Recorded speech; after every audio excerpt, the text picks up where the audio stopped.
Hello again to another Agricola Reacts, and today we'll be watching why America's groundwater is disappearing from the Wall Street Journal. So it should be interesting and well done. So let's just go. I'm presuming it's something to do with farming, because they kind of do that circle thingy, that basically they draining water from underground, isn't it, to water the plants. Unchecked groundwater use is draining aquifers across the country, threatening drinking water and the nation's status as a food superpower. Corn is the highest water-using crop there is out here. I don't think the farm could sustain it. A wealth of underground water helped transform the dusty sandhills of Kansas into bountiful farmland. But now, that water is disappearing. I would say it's an existential threat. Here's why time is running out for parts of this critical aquifer, and what it reveals about the larger groundwater crisis unfolding across the country. Garden City, Kansas. Wind 30 miles per hour. Several times a year, Brownie Wilson travels across western Kansas to measure wells and track the rapid decline of the Ogallala Aquifer, the largest underground store of fresh water in the United States. This is what we call an index well, in that it records the water levels on an hourly basis. Since Wilson started working at the Kansas Geological Survey more than 20 years ago, many of the wells have declined by more than 100 feet. This well has dropped about 150 feet since the 1950s. The Ogallala Aquifer is the lifeblood of one of the world's most abundant farming communities, stretching from Kansas to eastern Colorado and the Oklahoma and Texas panhandles. Today, it supports about 30% of all U.S. crop and animal production. But in 2019, parts of the aquifer reached their lowest levels since the U.S. Geological Survey started measuring more than 7 decades ago. The once abundant water allowed farms, like this one, to grow cheap cattle feed from alfalfa and corn. It fueled the feedlots and dairy farms that now dot the landscape of southwest Kansas. So that's, there would be no Garden I keep City hearing as well that most of the corn grown in America is not for human consumption, but for making feed for farm animals and stuff like that. So industry. Yeah. Gina and her brother Mark Jiggett are farmers trying to preserve the water below their land. For decades, their family has used groundwater to grow corn and other types of row crops. The 9,000-acre farm has historically been one of Kansas's largest water users. The only thing that southwest Kansas has is agriculture, and without agriculture, this is going to be a total ghost town and full of tumbleweeds. Irrigation can more than double the amount of corn grown per acre, but it comes at a cost, requiring farmers to drain the aquifer.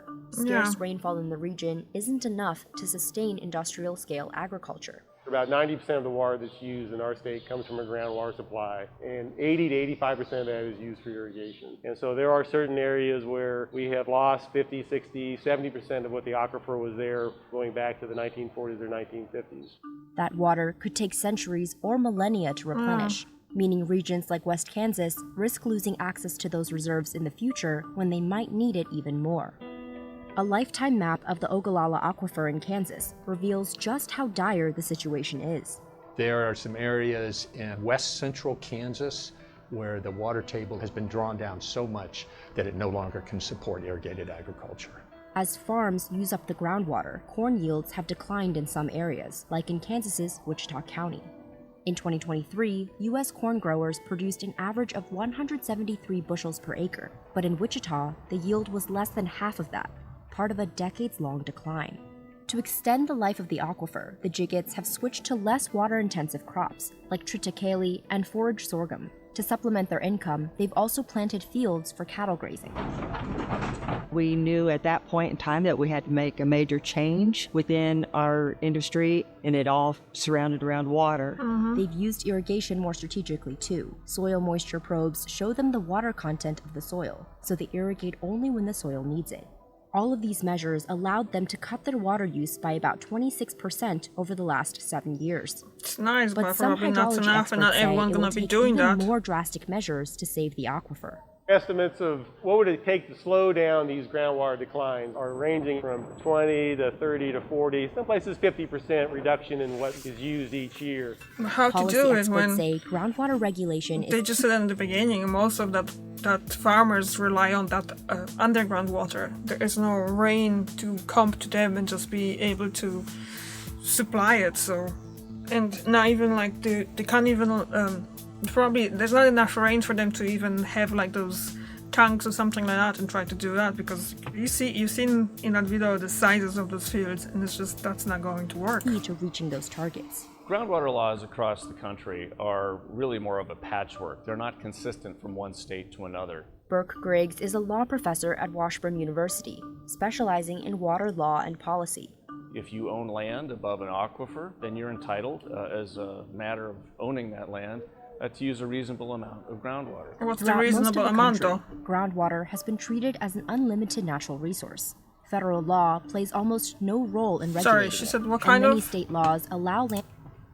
What kind Throughout of? most of the country, groundwater has been treated as an unlimited natural resource. Uneven Federal natural, law okay. plays almost no role in regulating it, and many state laws allow landowners to pump large amounts of groundwater Wow. for relatively low cost. Yeah, Starting this in is the why 1940s, state first time when I was going to Plays America, almost no that was role in in regulating it, 2009. and many state laws allow landowners to pump And, large amounts of groundwater for relatively. I think I was flying from obviously from Ireland to East Coast first, and I think that was Philadelphia. And then from Philadelphia to San Francisco, and that was the view in some part of the thing. And I'm like, what is this? 'Cause then I didn't know what it was. Why is it circles? I didn't understood that. I mean, probably in the back of my mind, I was going, that's have something to do with water, because obviously the rest, like those, here look, like those pieces in between, they are just all sand and just on dry land and stuff like that. But basically, it was something that I was like, what is that? So yeah. And later in life, I obviously learned that's what it is, because it's just basically how they water their farms. Low cost. Starting in the 1940s, states issued more water rights than there was water to supply. Oh, The states interesting. have not corrected the imbalance between the number of water rights out there and the amount of water that's needed to Wasn't it the supply. same thing with the problem with their Colorado River as well? That they rights for it and people have it up in the river. Basically, they're using more than they're supposed to, and I think this. I'm not even sure if that was fixed. I think it's fixed now, but there were times quite a few years that basically Colorado River would not go to the end of it, so you wouldn't get to the ocean, because it was just so much water was used that there was not enough to go through the whole length of the Colorado River. To address the problem, Kansas has implemented new systems that encourage landowners to make voluntary water cuts. In some areas, it worked.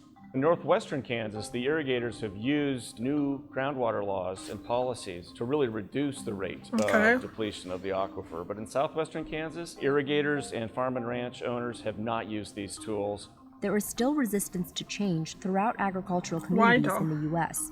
There is a lot of farmers that believe this is their water and they're going to use it. It's allocated to them, they're going to use it, and they're going to pump it till someone tells them different.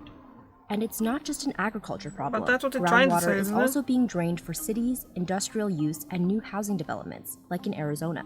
Arizona is limiting new construction around Phoenix as the state's water supply continues to dwindle. A 2024 study revealed more than half of the aquifers in. But I have a question in regards of building in Arizona. Do they need that much water to build the houses? Because as far as I understand, American houses are mostly built from wood. So what do they need that wood for? Water for in the wood building? I don't know. I obviously am not a construction worker. I don't know how that exactly works. So there's obviously some kind of use of water to me in building the house from wood that is just I don't really understand. But the U.S. have lost water over the last 2 decades. In parts of Utah, California, Florida, and Arizona, so much water is being pumped up, it is causing roads to buckle, land to sink, and fissures to open in the earth. California has issues where so much water has been extracted, it's actually dropping by tens of feet in terms of the water got removed and then the ground is starting to sink down. yeah, because it's empty. Overpumping There's can also nothing to contaminate hold that drinking up. water supplies, like on Long Island in New York. Salt water is encroaching on parts of the aquifer that provide drinking water for over 3 million people.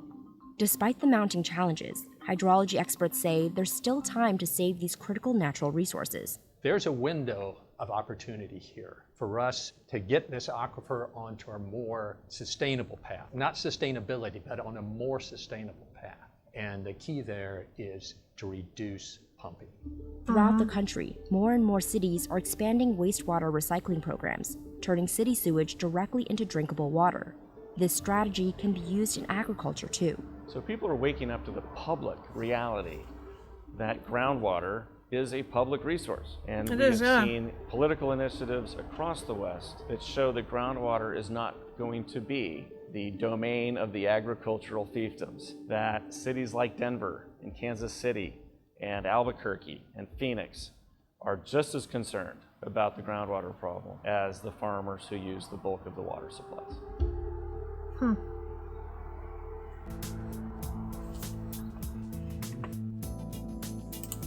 Unchecked groundwater. So, as always, that was very interesting. I did talk over the video. Why are you meowing so much, Millie? Oh, I did go before I started recording to feed her, and now she's back behind the door meowing again. Anyway, so yeah, the water. I don't think there should be. It's a public commodity. It's something that everyone need for living. So no one should have rights to it in general. Yeah, you have like a little pond, yeah, but don't freaking drain it.